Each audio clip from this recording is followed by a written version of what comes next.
네.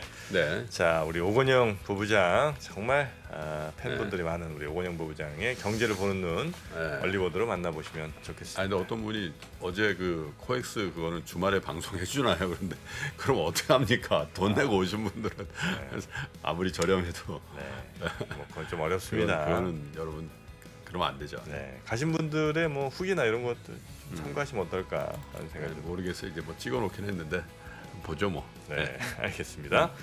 자, 그러면 우리 예고해드린 대로 드디어 오늘 센 분들 가운데는 이분이 가장 세죠. 네, 윤센님 모시겠습니다. 윤지호 센터장님 어서 오십시오. 그랬으니까 네, 어서 무슨 오십시오. 얘기인지 궁금했는데 그런 표현이었군요. 아이고, 예. 어제 저희가 뭐 이런저런 얘기하다가 요즘 참 그 강세 학세에 강의 대한 뭐 강세 학세가 첨예하게 지금 네. 부딪히고 그래요? 있잖아요. 네. 근데 뭐 누가 알겠습니까? 제가 이제 한 달 전에 왔더라고요. 봤더니 그때 이제 세상은 망하지 않는다가 제목이었습니다. 네, 그러니까 네. 그만큼 그때 분위기가 안 좋았겠죠. 근데 그때 최악이었죠. 최악. 7월 초 아니에요? 그렇죠. 7월 1일 날 왔었더라고요. 최악. 그래서 그 제목이 하도 분위기가 이러니까 제가 세상이 망하지 않는다라고 했는데 네. 그때 저도 이제 센터가 약해서 댓글 봤더니 내가 망했는데 이 자식아 뭐 근데 또 지금 왔더니 이제 거의 똑같은 것 같아요. 이제는 뭐 이런 거죠. 올라가 봤자 다시 크게 밀릴 것이다. 이런 얘기를 하시거나 또 어떤 분들은 뭐 대략 어느 정도에서 막히니까 알 수 있나요? 우리가 지금 몰랐잖아요, 계속. 그러니까 지금 뭐가 우리가 여기서 봐야 되는 거는 뭐가 중요한 것이고 우리가 무슨 추이를 봐야 되냐. 한 달 전 방송과 좀 비교해 보시면 그때 이렇게 되면 좀 좋아질 텐데요 했을 때 많이 말했던 게 유가였거든요. 네. 근데 유가가 오늘 진짜 90 밑이 왔어요. 87, 88. 아무도 이거에 대해서 아무도 그 생각 안 하지 않았나요? 한 달 전에. 그러니까. 또 그때 아침에 이제 다들 난리가 났습니다. 지금 아침에. 전에. 유가가 안 내려온 거는 펀더멘탈이 안 좋아서다. 휘발유 수요가 없어서다. 어떤 사람은 뭐 이란과 뭐 때문이다. 근데 제가 중요한 건 그게가 아니라 우리가 뭐 결과 나오고 나서 이렇게 했으면 답이다 저렇게 원인은 여러 가지가 있을 수 있어요. 근데 중요한 건 유가가 90% 밑에 내려왔다는 그 자체거든요. 그게 왜 중요한지를 네. 좀 말씀드리려고 하는데 네. 제가 이제 제목을 원래 여기다가 상승이 아니라 어제 원래 최근 세미나 제목은 바닥 확인이에요. 제가 갖고 다니는 제목은. 근데 또 나중에 또 빗나가서 욕먹으더니 사실이라고 했는데 당장은 두 가지 모멘텀이 있는 거고요. 하여튼 저 7월 달에는 세상이 망하지 않다 봤다면 지금 이 모멘텀이 작동되고 있다는 거죠. 네. 첫 번째 제가 이 말씀을 참 좋아하는데 네. 서점에 가시면 그 작지만 강한 기업에 투자라는 책이 있어요. 번역책이. 있어요. 요새 읽을만 합니다. 네. 왜냐하면 다들 여기서 삼성전자 얘기만 하고 있는데 좀 싸고 좋은 기업이 많거든요. 그런 거는 뭐 30-40%씩 올랐는데 찾아보면 더 많습니다. 근데 제가 여기서 막 종목 얘기하기는 그러니까 그런데 사실 이 랄프 렌저라는 사람의 핵심은 뭐냐면 타이밍 같은 거 얘기하지 말자. 네. 하나 얻은 해답은 쌀 때 매수해 놓으면 벌더라. 그래서 비관적인 시장일 때는 주가 하락을 고민하는데 그 문제가 아닌 해답이 된다는 거죠. 네. 그때가 찬스라는 거예요. 그러니까 네. 우리가 항상 이런 게 반복될 건데 한 달 전에가 그래서 기회의 영역이었다는 거고요. 물론 그래 잘했다는 얘기는 아닙니다. 저는 2,600부터 얘기했으니까 아직 멀었죠, 그것도. 근데 중요한 건 뭐 저보다는 네. 이러한 그루들이 이런 투자를 방법을 선택했던 이유가 있죠. 작년에 주가 많이 올랐을 때 주식 사서 무조건 보유한다는 그때 매크로를 봐야 돼요, 그때는. 근데 또 이렇게 빠져있을 때는 매크로 얘기하면 안 돼요. 요즘 매크로 과잉입니다. 아침만 일어나면 다 연준에 누가 무슨 얘기했고 뭐 다들 무슨 얘기하는지도 모르겠어요. 제가 이 일을 꽤 오래 했는데도. 네. 그래서 오늘 드리고 싶은 요지는 앞에 3페이지 그림인데 첫 번째는 네. 사실 이게 그냥 이거 여기다는 넣을까 말까 고민했어요. 3%에는 나중에 괜히 또 욕먹을 내용이 되는데 세미나 다닐 때는 거 걱정하지 마세요. 7월 초에 0.91배가 바닥이었답니다. 그러니까 중요한 건 이건 왜 이게 중요하냐면 7월 초에 저점을 깨고 내려간다면 주식을 하면 안 되죠. 어차피 무너질 거니까 빨리 팔고. 근데 7월 초에 저점이 확인된 거냐면 주가 좀 진폭이 있더라도 아까 말씀드렸던 좋은 기업들 찾아서 사놓으면 되는 거거든요. 아니면 또 어느 업종 모멘텀이 좋아지는 곳들이 있어요. 뭐 오늘 아침에 보니까 제가 정확히 모르는데 뭐 달나라도 간다 그러더라고요, 우리나라가. 네, 이런 네, 것들 네. 수 있어요. 가고 있어요 지금. 뭐 이런 것들도 찾을 수 있고 뭐 여러 가지 경우가 있죠. 뭐 예를 들어서 이런 것도 있죠. 지금 전자 너무 안 좋잖아요. 배경을 말씀드리면 이제 기관 투자가들은 돈이 없거든요. 그럼 기관 투자가들은 잘 안 움직이는 건 팔아가지고 다른 걸 사서 막 매매를 해야 돼요 지금. 그러니까 하지만 전자가 3분기에 숫자가 너무 안 좋게 나오면 내년은 완전히 숫자가 좋게 나오죠. 네. 그리고 다들 수요 안 하고 있지 않습니까? 스마트폰도 안 사. 그러니까 여러 가지 경우의 수를 시나리오를 잡아보면 돈만 있으면 주식 사고 싶은 주식은 너무 많은 상황이에요 지금. 막 매일매일 막 일이 할 필요가 없다는 거죠. 근데 그렇게 봤을 때 가장 중요한 요 그림인데요. 제가 이제 가끔 클라이언트들 만나면 왜 바닥이었냐? 그러면 제가 이 그림을 꼭 보여드려요. 미국은 6월 달이 바닥이었고요. 한국은 7월 초가 바닥이었는데 이게 제가 3% 나왔던 날이더라고요. 근데 이때 사실 이때 왜 좋게 말씀을 드렸냐면 유가가 빠지고 있었거든요. 그때도. 금리도 고점을 치고 내려오고 있었어요. 그러면 분명한 거는 여기서 유가와 금리가 다시 이때 고점은 자꾸 저점이 어디냐 주식의 저점이 어디냐 물어보는데 이 고점을 넘어가면 저점이 깨지겠죠. 네. 유가가 다시 150불 간다는 얘기가 나오고 미국의 금리가 뭐 4% 간다 넘어간다 얘기가 나와야겠죠. 저는 그렇게 생각해요. 저는 뭐 제가 답은 모르겠지만 간단하게 설명을 드리면 이번 장세는 보통 이걸 PER 장세라고 그러거든요. EPS는 잘 안 올라오는데 멀티플의 변화가 생긴 거예요. 사실 이렇게 보시면 싸졌다는 거죠. 싸졌죠. 그리고 PI라는 거는 사실 그 마음속의 밸류에이션이잖아요. 어떻게 보면. 그래서 뭐 짧은 시간에 아침에 30분 내로 말씀드려서 그럴 텐데 PR 장세를 좀 찾아보세요. 그러면 이 어떤 성격을 갖는지 일단 알게 되세요. EPS 장세는 아니라는 거죠. 그래서 이 다음 그림이 매우 중요한데 제가 뭐 세미나를 가건 뭐 유튜브를 가건 뭐 증권 채널을 가건 이 그림을 꼭 보여드립니다. 뭐냐면 저희 이베스트하우스에서 가장 중점을 둬서 보이는 건데 궁금한 외국인이 샀으면 좋겠는 거 아니야 우리는 지금. 네. 근데 지금 언론 미디어 보면 무역수지 4개월째 적자 계속 이야기 나와요. 누적으로 이거 갖다가 무역수지 12개월로 놓고서 합을 보면 이게 내려올 때는 외국인이 팔거든요. 항상 그랬어요. 제가 이걸 오랫동안 말씀을 드려오는데 12개월 합의라는 건 예를 들어 지금이 4월이면 누적 보는 거예요. 누적 보는 작년 거예요. 4월부터 이렇게 누적을. 그렇죠. 아. 이게 이제 내려오는데 네. 이제 이러다가 이게 멈추지 않을까요? 이렇게 되면 멈춘다 아닌다 모르겠는데 뭐 안 멈춘다 보면 할 수 없죠. 근데 어떻게 해야 멈출까요? 무역 수지가 적자가 적자가 유가가 빠지면 되죠. 그렇죠. 우리 무역 숫자의 원인은 지금 딴 게 없더라고. 딴 게 없어요. 기름값하고 원자재. 항목을 보시면 다 원자재입니다. 네. 그러면 유가가 하락을 하면 기업이익은 돌았을 거예요. 순이익률이. 네. 여기까지는 뭐 크게 논리적 비약이 없지 않습니까? 그래서 아까 이전 그림 보시면 이게 꺾였을 때 저는 시장이 돌 수 있다 봤던 건데 지금 시점은 더 명확해지고 있죠. 오늘 유가가 이렇게 돼버렸으면 뭐 오늘도 뭐 지수가 2,500이다 2,000얼마다 그 맨날 무의미한 논쟁에서 뭐예요. 지금 여기서 유가가 빠졌을 때 좋아지는 업종도 있을 거고 원자재 가격이 내려와서 좋아지는 업종도 있을 거 그런 종류가 하나 있고 두 번째는 뭐가 있을까요? 그러니까 그 밸류에이션의 할인이 너무 PER이 낮아져 있는 것들 그런 것들도 뭐 이런 걸 접근하시면 시장은 상당히 매력적인 구간에 아직도 있다는 겁니다. 그럼 하나하나 좀 더 내용을 들어가면 그래서 우호적인 변화가 유가 금리라는 거예요. 이거는 이게 이런 거죠. 한 달 전에 보여드렸을 때는 다들 안 와닿아요. 별로 저게 지금 보시면 맞아 이러시겠죠. 근데 앞으로도 이게 중요하다는 겁니다. 네네네. 그러면 첫 번째 이게 왜 중요하냐면 달러로 환산해서 코스피를 보시면 이 그림이에요. 이렇게 많이 빠졌었어요 이번에. 30%가 넘어갔었어요.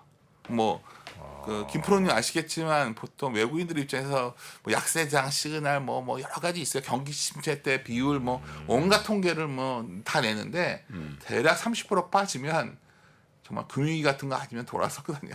그럼 저건 외국인 시각에서 보면 우리 시장은 저렇게 빠졌다는 거죠. 그렇죠. 10%가 더 빠졌죠. 왜냐면 원달러 환율이 그러니까. 1,300원대 있으니까. 네네네. 근데 여기서 중요한 거는 뭐 그 원달러 환율 고점을 치면 굉장히 좋아지겠죠. 근데 아직 이거는 왔다 갔다 해요. 1,300원 깨졌다 오고 뭐 이러지만 저는 외국인 지분율이 과거에 얼마니까 몇 프로까지 되고 이건 전 모르겠어요. 근데 외국인이 살 확률이 매우 높아지고 있다. 외국인은 어떻게 사냐면 한국 자세히 몰라가지고요. 네. 한국의 대표 주식을 사요. 그래서 삼성전자 사는 그렇죠. 거. 지수가 잘 안 빠진다는 얘기죠. 그리고 두 번째 그림은 그럼 달러가 더 강해지면 참 문제겠죠. 그래서 달러 얘기 많이 하시잖아요. 네. 근데 이거는 전 세계 GDP에서 미국이 차지하는 비중이에요. 결국 환이라는 거는 그 나라의 펀드멘탈이잖아요. 뭐 이게 미국의 GDP가 막 늘지는 않잖아요. 지금 전 세계. 네네. 달러가 또 확 더 강해지긴 쉽지 않은 거예요. 뭐 아주 간단한 데이터입니다. 글로벌 GDP에서 미국 GDP가 차지하는 비중을 그려보면 뭐 이 정도. 근데 더 문제는 실질 실효 환율이라는 개념이 있습니다. 이것도 역시 궁금하시면 네이버에 쳐보면 다 나오니까 네. 환 같은 걸 상대국을 다 반영한 거예요. 이거는 거의 맥스가 와 있어요 지금. 그러니까 제가 드리는 말씀은 여기서 뭐 환율이 뭐 엔화가 엄청 더 약세로 가고 워낙 이럴 시나리오보다는 달러의 강세의 정점이 매우 다가와 있고 이미 엔화도 상당히 반등했더라고요. 그래서 저번에 와서 우리 엔화 투자 얘기를 했었잖아요. 그때 다들 뭐 비아냥거리신 분도 있고 그랬는데 그럴 땐 매력적인 거예요. 너무 마음에 두지 마세요. 아니, 마음에 안 들어요. 근데 이제 이런 거죠. 그러니까 뭐 그런 말씀 드리는 게 아니라 예. 달러가 더 강해지 어렵다 정도는 좀 한 것 같고 예. 제일 중요한 게 이건 것 같아요. 원자된 상 샀습니다. 그러니까요. 이건 굉장히 포트폴리오에 중요하고 다들 에너지 하는데 만만치 않을 거예요. 그리고 더 중요한 게 있어요.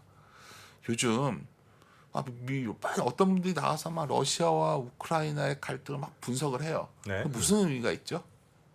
예를 들어서 네. 곡물은 수출이 되고 있으니까요. 어제 저기 선적됐잖아요. 예, 터키 넘어가더라고 보니까. 그러니까요. 아니 그러니까 전쟁을 해서 우리가 두려운 거는 다 막히는 줄 알았는데 다들 그러지 않을까요? 그리고 다들 놓치는 게 있어요. 원자재 시장은 성격이 뭐냐면 그냥 스페큘레이터의 시장이에요. 그러니까 저도 그 얘기를 항상 말씀드려요. 아세요? 아시잖아요, 김프로님도 무슨 말인지. 정말 상식 밖의 얘기들 하고 있는 거예요. 이거는 뭐 디맨드 어쩌고 하는 건 웃긴 얘기고 그냥 스페큘레이터들이 어떤 포지션을 갖냐의 싸움인데 제가 봤을 때는 유가도 스페큘레이터가 빠지기 시작했어요. 한 달 전에. 그렇죠. 근데 더 문제는 곡물가는 사실 기후도 그렇고 별로 좋은 상황이 아닌데도 빠지더라고요. 그러면 원자재는 정점을 쳤다. 이 얘기는 꼭 드리고 싶고요. 네. 그러면 유가가 내려오면 기대 인플레이션이라는 게 내려오는 거예요. 그러니까 제가 또 요즘 시장에 이제 이렇게 가끔 요즘 한 달 정도 보니까 이 기대 인플레라는 게 인플레이션 지금 막 높은 건 중요한 게 아니에요. 중요하지만 지금 9%라서 막 이거가 뭐 얼마냐보다는 앞으로의 물가가 얼마냐를 갖고 싸우는 거예요 지금. 연준은 뭐냐면 우리가 이번에 되게 흥미로웠던 게 그 연준이 그 파월이 이번에 갑자기 엉뚱한 얘기를 했잖아요. FOMC에서 파월의 변심 얘기까지 했어요. 뭐 그걸 온갖 얘기를 하는데 항상 헤드라인 얘기를 했었거든. 헤드라인이 중요해. 그래서 유가 중요, 장바구니 물가 뭐 이런 거 얘기했는데 갑자기 코어 PC가 중요하다는 식으로 얘기를 돌려요. 원래는 연준은 PC를 보는 게 맞는데 네. 사실 CPI 얘기를 많이 했었잖아요. 그러다 이게 돌려요. 그러니까 기대 인플레가 잡힌 거죠. 그러니까 기대 인플레라는 건 뭐냐면 여러 가지 방식이 있는데 BEI라는 방식이 있고 네. 이건 실제 시장에서 거래되는 거예요. 이것도 짧은 시간에 아침에 말씀드려요. 그러니까 네이버에 검색하시면 다 나와요. 어려운 개념이 아니니까 이 정도는 알아셔야 돼요. 그리고 또 하나는 서베이라는 미시간 기대 인플레가 있어요. 둘 다 이루고 있다는 거죠. 근데 다 유가가 꺾여 내려오니까 이게 가속화될 확률이 매우 높아졌다. 그래서 이제 저는 물가를 어떻게 보냐면 이거는 굉장히 높은 정마치를 놔두고 있지만 높게 놔둬도 내년엔 4%예요. 물가가. 막 지금 뭐 다음 이번 달에 소비 CPI가 8.8이냐 8.9냐 이거 갖고 논쟁하는 게 아니라 지금은 네. 1년 뒤에가 되면 이거는 어떻게 우리가 생각을 해보는 거냐면 아주 단순하게 좀 매달 이제 시그마로 왔다 갔다 하면서 뭐 MOM 변동치가 이렇게 하다 보면은 대략 엽기적 강형됐을 때 어느 정도까지 최소한 그러니까 상식적인 수준이 어딜까? 그래도 4%가 나온다는 거죠. 내년 그러면 이맘때쯤이요. 그렇죠. 그러니까 네. 그러면 지금 시점에서는 자꾸 요 뒤로 가잖아요. 요게 보이겠죠. 요 뒤로 가면 점점 뭐 이게 부정되고 요새 매크로 얘기를 많이 하시니까 썸머스 말대로 이게 뭐 이렇게 안 된다면 그러면 그때 가서 고민해도 늦지 않다는 거예요. 그러니까 지금은 여러 가지 근데 제가 봤을 때 이 확률이 이게 더 낮아질 확률이 높아졌어요. 왜냐면 커머디 같은 게 다 밀렸기 때문에. 아 4보다도 더 아래로 찍을 가능성. 가능성도 있는 거죠. 예. 지금 엽기적만 가만히 이 정도 나오니까. 그래서 그런지 이거는 제가 이제 클라이언트 만나면 항상 강조하는 거 12월 그러니까 내재 금리 있지 않습니까? 그 전에 찍힌 그 서베이 금리. 네. 3.72까지 갔었거든요. 12월이. 이게 맥스 친 것 같습니다. 이걸 치고 내려오는 거죠. 그러니까 올해 12월에 3.7까지 라는 그 정도는 갈 거라는 생각들이 되게 강했는데 네. 그러니까 그렇게 그걸 넘어서는 그러니까 사람들이라는 거는 주가도 그렇잖아요. 네네. 뭐 상한가 따라잡기란 기법도 있고 차트 보고 매매하는 방법도 있는 거예요. 그냥 위로 올라가는 거 쫓아가는 방법이 있는 거예요. 그런데 항상 고점이 돌파되거나 저점이 깨지면 주가의 변화가 생기는 거거든요. 네. 이런 지표들도 마찬가지예요. 다시 이런 금리가 위로 치고 나갈 거냐에 대한 질문을 한번 던져보자는 거죠. 이 시점에서. 네. 그럼 그럴 가능성이 매우 낮아졌기 때문에 주가가 미국이 강하게 돌아서고 미국의 빅테크가 돌아선 거예요. 제가 보기에는 제 네. 생각일 뿐입니다. 그런데 여기서 중요한 게 한국이 나와요. 한국이 이제 금리를 올릴 겁니다. 그럼 예금들 다들 드시려고 하잖아요. 근데 왜냐하면 지금 뭐 우대금리 받으면 꽤 받을 수 있으니까. 근데 네. 아마 이번에 금리 50bp 하면 그때가 아마 금리 뭐 1년짜리, 2년짜리 예금을 넣고 싶으면 그게 막판일 것 같아요. 다시 시장금리 내려갈 확률이 매우 높습니다. 네. 그래서 내리고 이건- 있죠 이미 그렇죠. 시장 금리는. 내리고 있죠.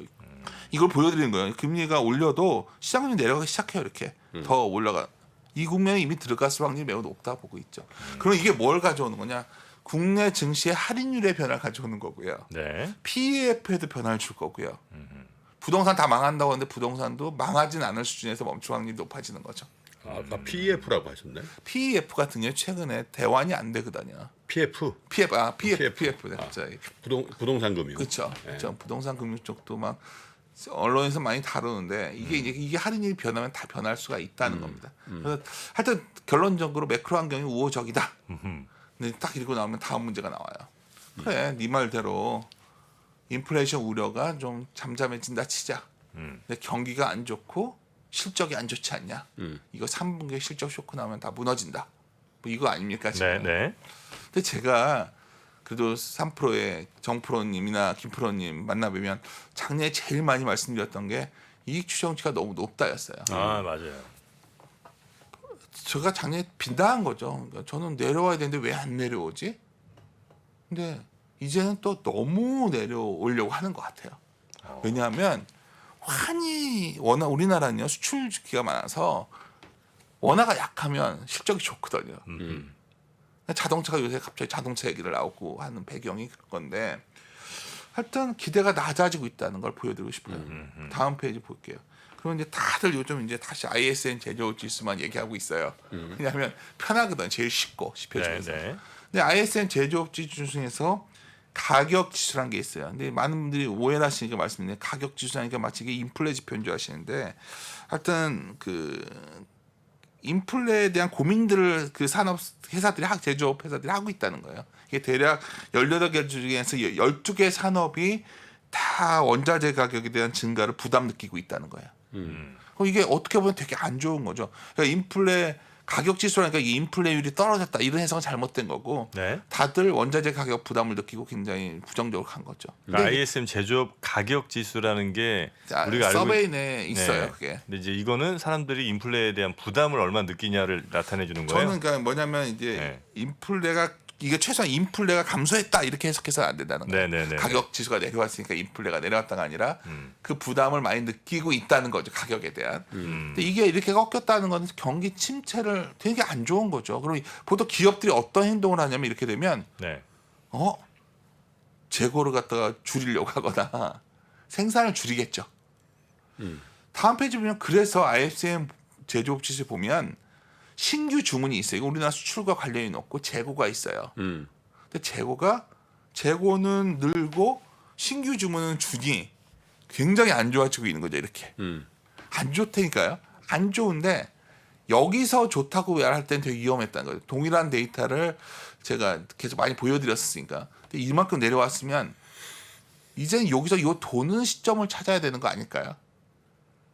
이게 반영돼서 3분기가 나와요. 안 좋게. 그럼 어떨까요? 그때쯤이면 이렇게 해서 돌지 않을까요? 수출 증가율이 어쩌면 네. 올 가을 이후에 돌아설 확률도 매우 높아진 거예요. 그러니까 이코노미스트와 저희 같은 시장을 보는 사람들의 차이는 뭐냐면 이 지표를 보고 이제 좀 있으면 망가질 거야 얘기하는 건 이코노미스트의 견해일 수 있고요. 저 같은 사람은 이제 돌 가능성이 매우 높아지고 있구나 과거에도 막 이게 스프레드 꺾이면 수출 증가율이 결국은 바닥을 쳤다는 뭐 과거 예외 없는 흐름을 보면 수출주들에 대한 관심을 네. 뭐 낮춰서는 안 되겠다는 거고. 돌 가능성이 높다는 거는 그래프상 이만큼 내려오면 당연히 다시 올라갔으니까 맞나요? 아니면 또 그렇죠. 다른- 뭐 정포는 뭐 그렇게 볼 수 있고 네네. 이미 기업들이 알아서 다 액션을 하고 있는 거죠.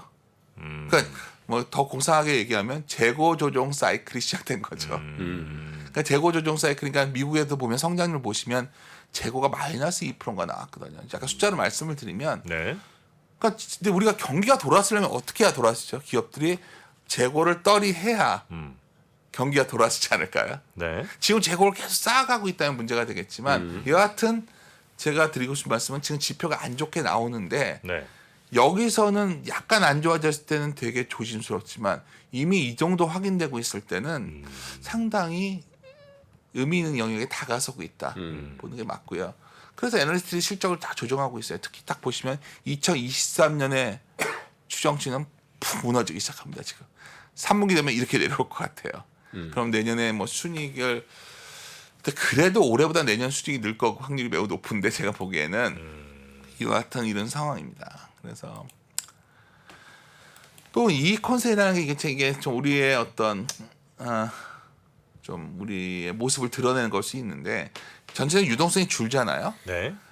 그러면 매출의 컨센서스는 따라 내려가요. 이건 보시면 이것도 뭐 예외 없어요. 예외 없는 경우들이 가끔 있는데 데이터들이. 그럼 애널리스트들이 추정치들이 한 두 분기 선행해서 매출 전망치가 확 내려오는 거죠. 이것도 많이 진행됐다는 거. 제가 좋다가 아니라 이렇게 많이 진행되고 있다. 네. 네. 그러니까 작년에 한참 얘기했던 게 그거잖아요. 애널리스트 컨센서스 좀 네. 낮추면 그때부터 이제 주가가 올라갈 반대로. 그때는 요게 그래서 이제 예. 시장에 그런 논란이 있었던 거잖아요. 예, 논란까지는 아닌데 하여튼 저는 뭐냐면 이런 데이터를 보기 때문에 네.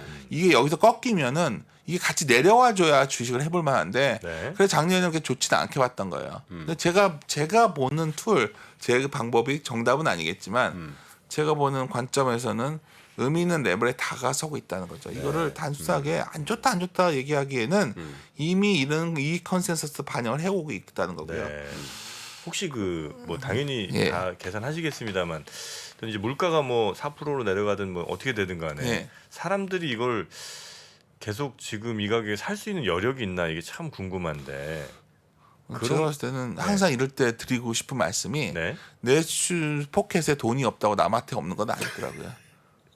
그러니까 돈이 많은 이거 자산 배분식 아주 정프로님 좋은 질문 하셨어요. 영익이나. 이거 그런 정프로님 태도 말이 아니라 오해 마시고 그게 아니라 더 예를 깊구나. 들어서 네. 이런 개념이 생겼어요. 네. 자산 배분 세미나를 좀 다니거든요. 네, 네, 네. 그럼 원자재 같은 비중이 높았던 거예요. 네. 줄여가지고 네. 일단 채권을 돌려요. 네. 채권을 사고서 이제 부동산 쪽 가게는 정부가 워낙 지금 뭐 여담이니까 네. 정부가 너 이거 하지 마 이런 분위기잖아요 지금. 그러면 알아서 저축은행이고 뭐 캐피탈 사고 다 알아서 조심해요. 돈들이 어디 가겠어요? 그럼 한번 돌려보죠. 우리가 은행에 예금을 들면 네. 제가 이제 얼마 전에 예금을 갔었어요.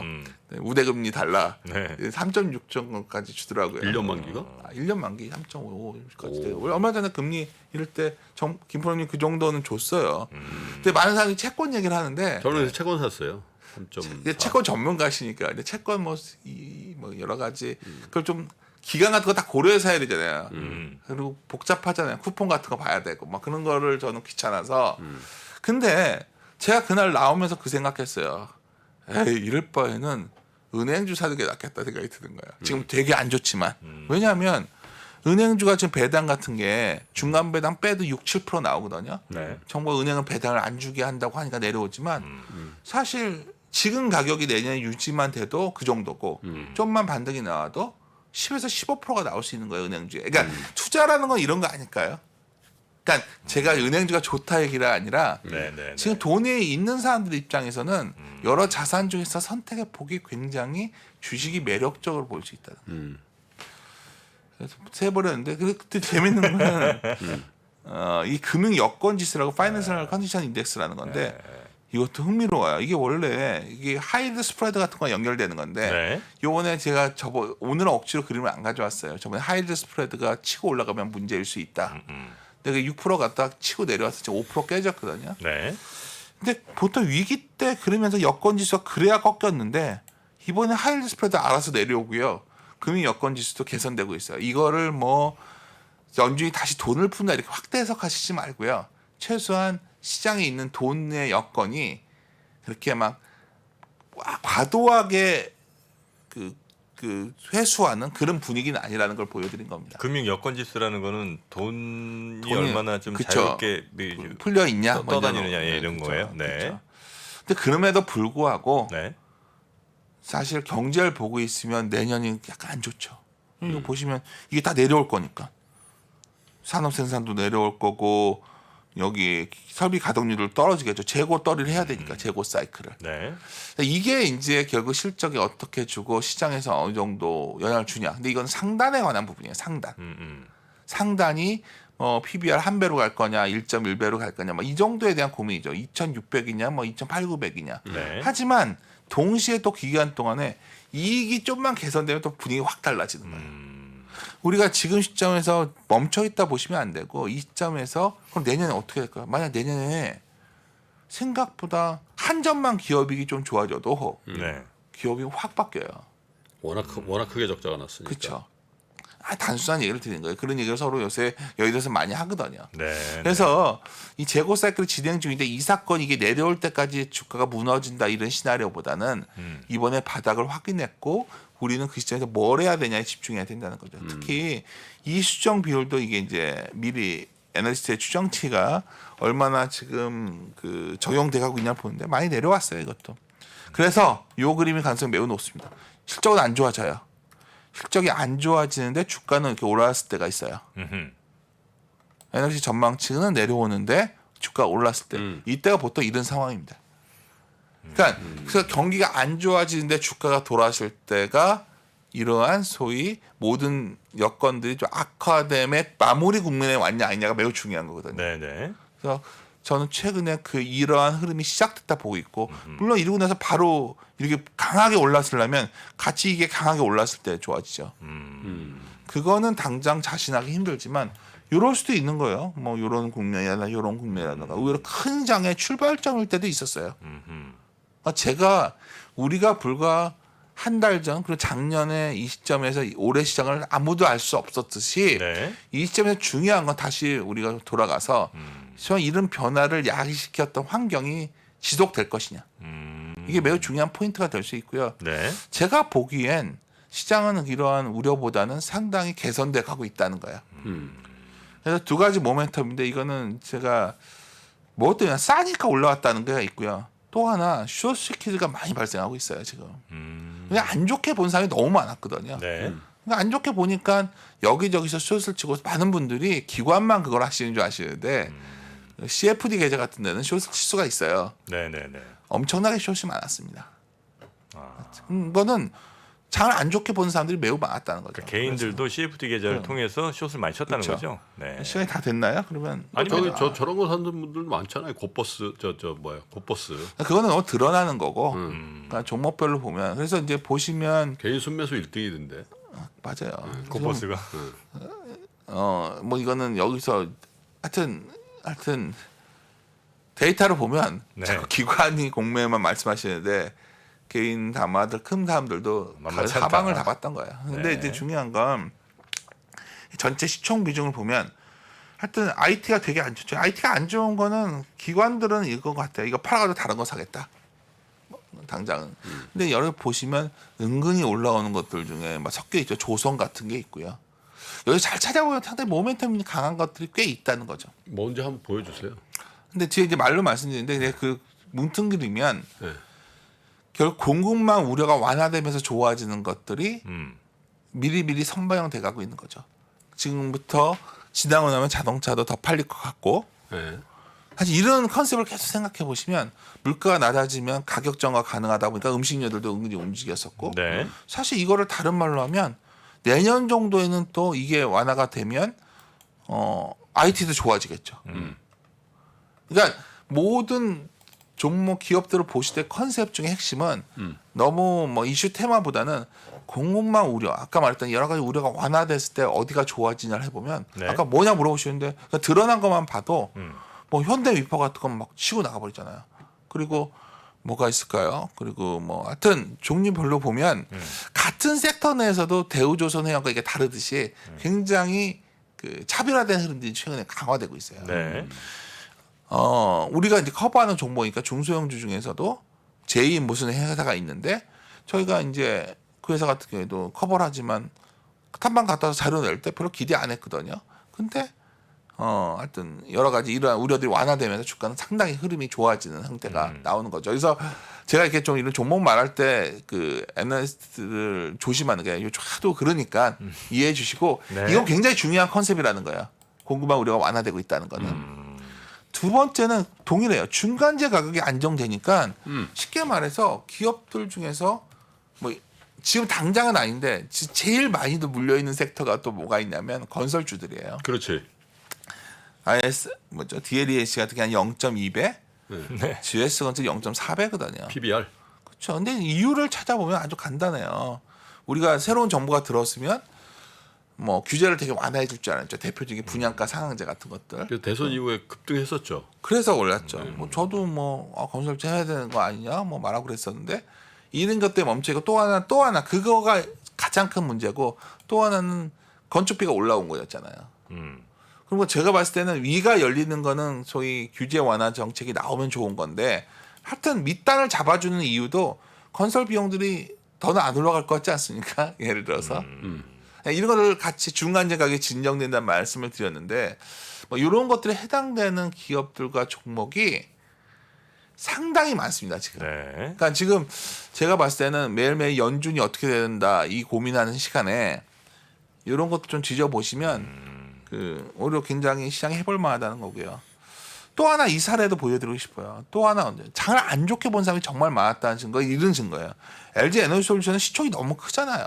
이거 사실 우리 시장이 굉장히 재앙적이었는데 이게 이게 보시면은 저거예요. 그 대차장고 급감하지 않았나요?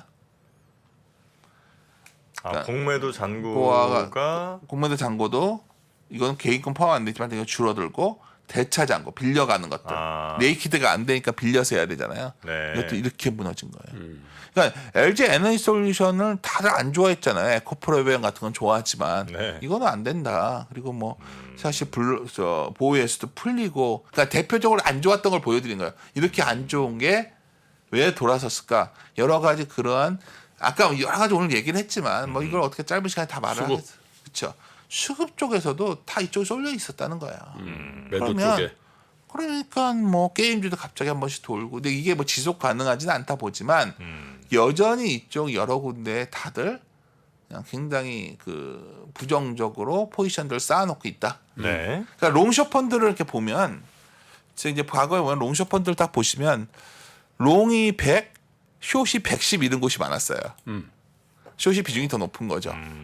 근데 숏을 줄여도 7, 80이에요 지금.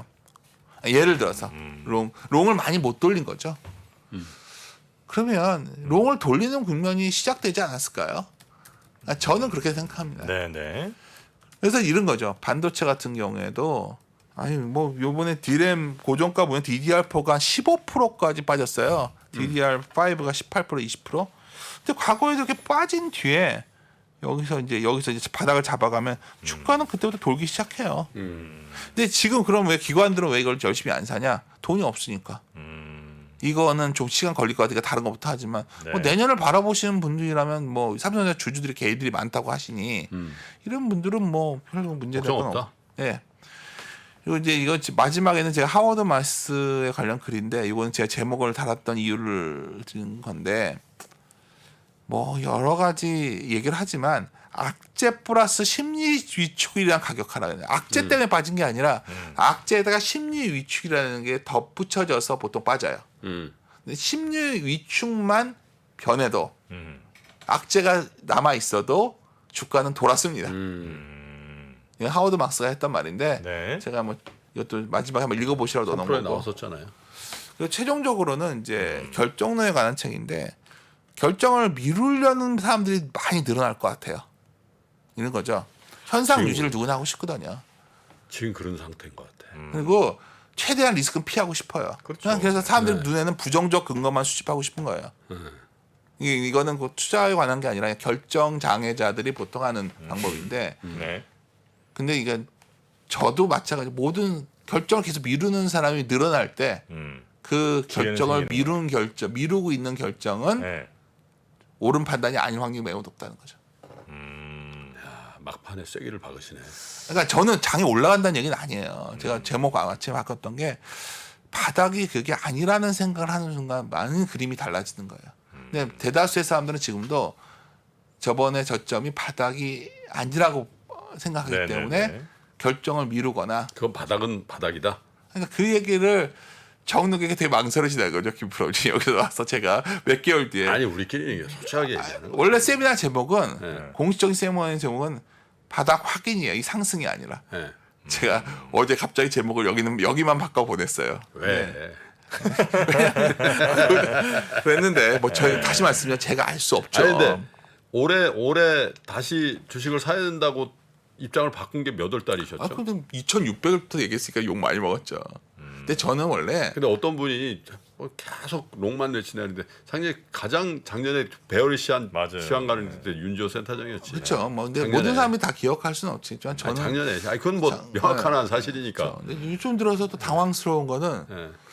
그러니까 제가 요즘 가장 고민이 돼요. 이런 참여를 좀 피하려고 하는 게 저는 제가 저의 중요한 클라이언트한테 동일한 말을 여기 있는 데 와서 하거든요. 예. 그러니까 좀 많이 올라와 있을 때는 조심할 때는 조심해야 되는 거고 빠져 있을 때는 사자고 하는 게 맞다 보는데 대중들은 그거 별로 안 좋아한다는 생각이 많이 들어서 좀 고민은 됩니다. 오늘도 보니까 댓글에 또 악플 많이 달렸네. 윤정님이나 나나 뭐 그거 욕 먹은 거 두려워할 나이는 아니잖아요. 그럼요. 근데 저는 김프로님처럼 센티가 강하지가 않아서 나도 별로 안 강해요. 자 그래서 제가 이제 기획하고 있는 게 있어요. 예. 롱맨 숏맨 해가지고 한번 대토론회 한번 할 테니까 어우, 그때 한번 오세요. 확실하게 한번 제가 해봅시다. 롱맨인가요? 지금 네? 분위기가? 현재 스코어는 그렇죠. 현재 스코어는 팔면 안 된다는 거 아니에요. 그렇죠. 다른 사람 팔아야 된다는 사람이 있어. 그러니까 해볼 만한 게 지금 매크로가 중요한 시기가 아니다 정도인데 이 정도가 롱맨인가요? 롱맨이 롱맨. 네, 일단 그럼 한번 시장이 굉장히 비관적이라는 거죠 사람들이. 아, 예. 하여튼 조만간 뵙겠습니다. 네. 네. 대토론회. 걱정이네. 자, 그럼 그 토론회 날 아주 저는 팝콘 사들고 기다리고 있겠습니다. 자, 함께 해주신 이베스트 투자증권의 아 근데 진짜 네. 실수가 좋아지셨어요. 진짜 아이고, 여기 얼굴이 저 환해졌다고. 의사 선생님이 보시면 욕 엄청 먹겠는데요. 살 빼라고. 아니 다니는- 그게 아니라 혈색이 좋아졌다고. 아 그래요? 네. 몸은 컨디션 많이 좋아졌어요. 그러니까 축하해요. 별 말씀. 네, 그때까지 힘 많이 비축하고 오십시오. 네. 함께 해주신 윤지호 센터장님 대단히 고맙습니다. 감사합니다. 감사합니다. 중동학개론이 끝난 지 벌써 2개월. 여전히 많은 분들이 꾸준히 시청하고 계신 것 같습니다. 중동학개론을 통해서 우리는 많은 지식을 얻기도 했지만 세상을 이해하는 폭을 더 넓힐 수 있었던 것도 같습니다. 위즈덤 칼리지에서 만나는 인남식 교수님의 특강은 사람에 대한 이해를 선사합니다. 앞으로 내가 어떻게 행동해야 될지를 알게 만드는, 그러니까 내다보고 내가 움직이게 만들 수 있는 게 지혜라고 한다면 저는 지혜의 절정이 결국은 인간 이해로 수렴된다고 봐요. 사람들이 무슨 생각을 하고 어떻게 희로애락을 표현하고 무엇을 고민하고 그러면서 사람과 사람이 만들어내는 세상이 저는 사람과 세상에 대해서 함께 생각해보는 특별한 시간. 네이버와 인터파크에서 위즈덤 칼리지를 검색해보세요.